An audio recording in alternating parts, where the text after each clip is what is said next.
Well, what can I say? I mean, it handles like a big bike. You got the nice big 140 rear that seems to glue to the road. The factory fitted Michelin pilots, I must admit, are great tyres for this bike. Yeah, I could obviously get better if I wanted to, but they work so well.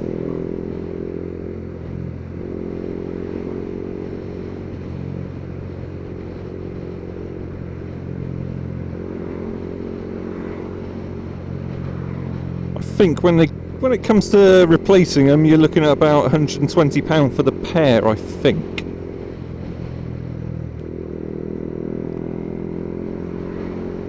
Yeah, brakes are amazing, obviously with ABS. I've never had ABS on a bike before.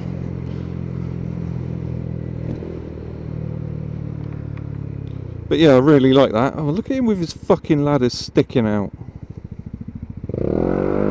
What a fucking idiot.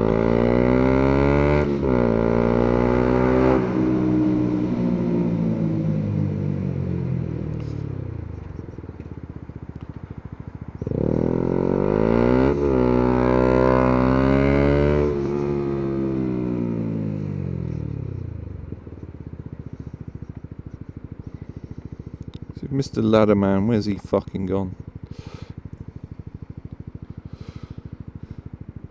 But yeah, no, sounds that obviously I got an aftermarket exhaust on this, which is the Black Widow Stubby. I had to put the baffle back into it because my missus said it sounds really embarrassing because it was so loud. I'm not joking, it was that loud. She said, oh, it's embarrassing. But no, she says it sounds really good. She can hear me coming home from about a mile away.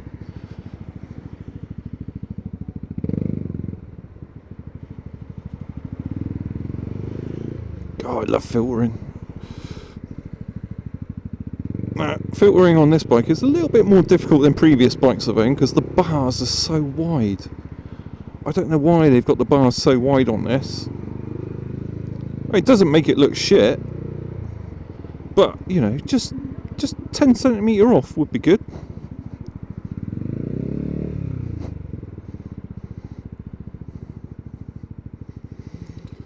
Yeah, just a little bit shorter.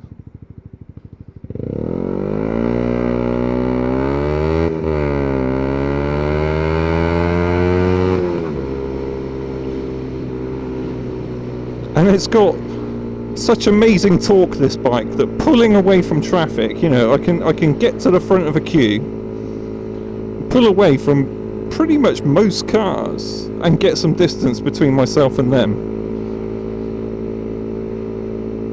So yeah, that acceleration from 0 to 30 is just bang on. It's surprisingly quick. And of course the revs, you know, it doesn't redline until it gets to like 11,000 revs. Not that I've ever pushed it that far. I'm not one for redlining engines, so to speak. You know, red to me is a danger zone. I don't want to increase engine wear. I tend to short shift. The max revs I go to is roughly about 7,000 on this bike, maybe 8,000 at a push. Before I'm into the next gear. Gear change on this is lovely and smooth. It's got this slipper clutch that absolutely makes gear changing a doddle. Oh, out the way, moped.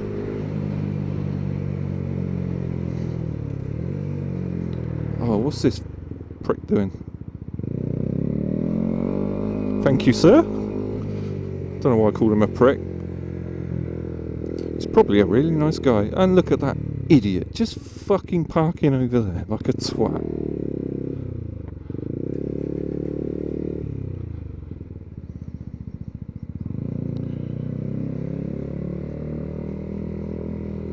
Typical bloody Deliveroo driver. There he goes into Sainsbury's, parking moped right next to it, mate.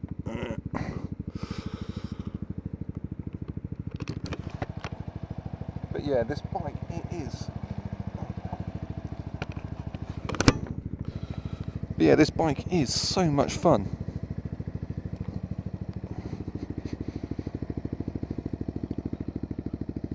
A quick look round.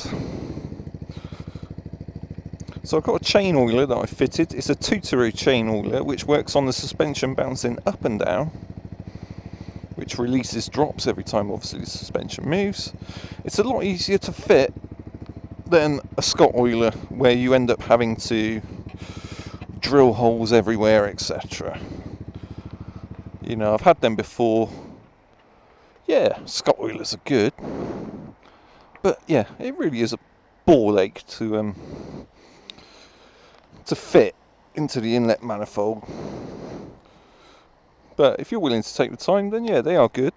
But yeah, I wanted a simpler version, and that as well I can transfer to any other bike if I need to, which is good. So yeah, I got a load of spare parts from AliExpress, that famous Chinese website. So yeah, we've got the rim tape. I bought tyre markers. I've seen people colour in their tyres. So I actually took the time to, on a summer's day, to paint the Michelin and the Pilot Street part, which is down there. And then obviously I've got all these red bits. I've got bar end mirrors. These things are called grip puppies, and they're amazing. I've had them before. They real soft, comforting grips, and you just slip them on over your existing grips. Fattens them up a little bit, but they reduce a lot of vibration, which is good, especially in the cold weather, because the more vibration and the more cold, your hands will lose circulation rather quickly. So yeah, with these things on, they work a treat. I got adjustable levers. The factory fitted levers, I wasn't happy with them at all. They were so far out from the bike that they were, they were painful to operate. And I moaned to Yamaha about this on my first service. I said, look, they said, oh, why did you fit those? We could have fitted them. We could have got you some, gilly levers. And I was like, no. I said I wanted those levers. I said they're only like 25 quid. Oh yeah, but why did you fit them? And I said, well, because your other levers, you can hardly reach them. I mean, I used to be a goalkeeper, so my hands, I can pick up a football with one hand, but trying to reach those original levers was nigh on impossible. So I thought, yeah, I need to get adjustables, bring them back in towards the bar, and yeah, worked a treat. I even tried my hand at, I got this little windshield off of AliExpress, and I bought some carbon wrap from eBay.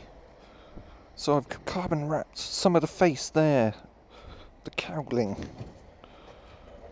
And if you don't look too close, it actually looks good. Top box and rack. Rack was from AliExpress. There it is. Just fits underneath. I did try a tail tidy, and I really didn't like the look of it. So I put the original tail back on, because these aftermarket tail tidies, you'll find that you'll get a lot more dirt going up your back. So yeah, I put the original back on. I quite like the original mudguard. It's good. It works, and actually complements the bike. So yeah, that's what I've done. But yeah, I got a few people looking at me weirdly.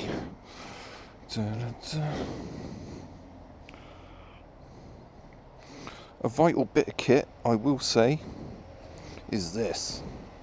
So I have a wireless digital tyre inflator. Now this was about £15 from China, but I can preset how much PSI I want into each tyre and just let it go, just switch it on. It also comes with lights, so if you break down in the dark, I've got a torch.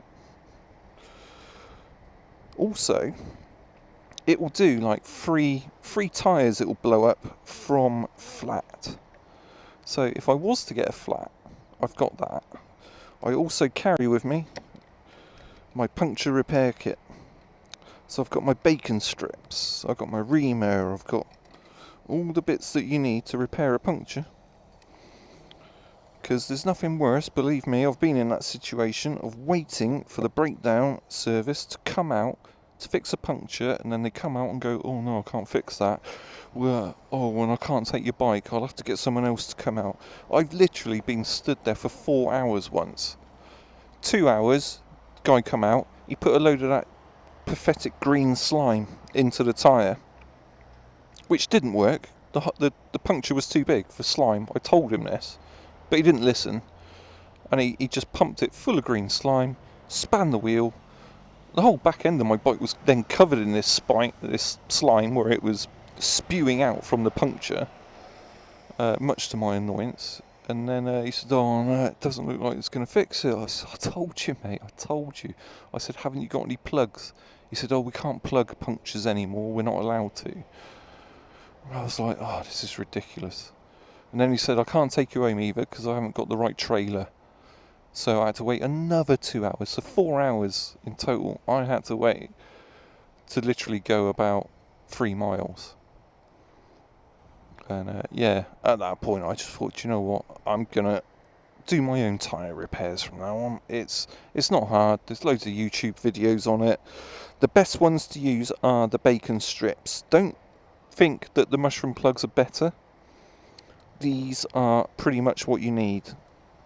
I've seen them tested on various reviews on YouTube, and yeah, everybody says use the bacon strips. So that's my emergency puncture repair kit. Obviously I've got the toolkit under the seat, which yeah, I haven't really need to use yet. But I also went to the effort of putting a few more spare fuses in there. So instead of just having like 1 or 2 spare fuses, yeah, I threw a load of spare fuses under the seat. Because you can be in a situation where a fuse could go, so you'll put your spare fuse in, switch the bike on, and then that will go because you've got some kind of electrical problem. So carry more than 1 spare is my advice. And if your spare fuse does blow, then obviously you've got something wrong electrically. And if you can find that before you put your next spare fuse in, then yeah, you're on to a winner. But yeah, that's all the parts I got. Obviously I've got my little dancing stormtrooper there, cable tied on at the moment. I'm trying to get a brace, like they call it a balance bar, I don't know why. But yeah, it's just a brace like you get on Renfrew handlebars. So yeah, I'm waiting for a brace to come from China again, of all places, to go from there to there, and then my stormtrooper can fix to that. Yeah. For the time being, that'll do. I will speak to you all later.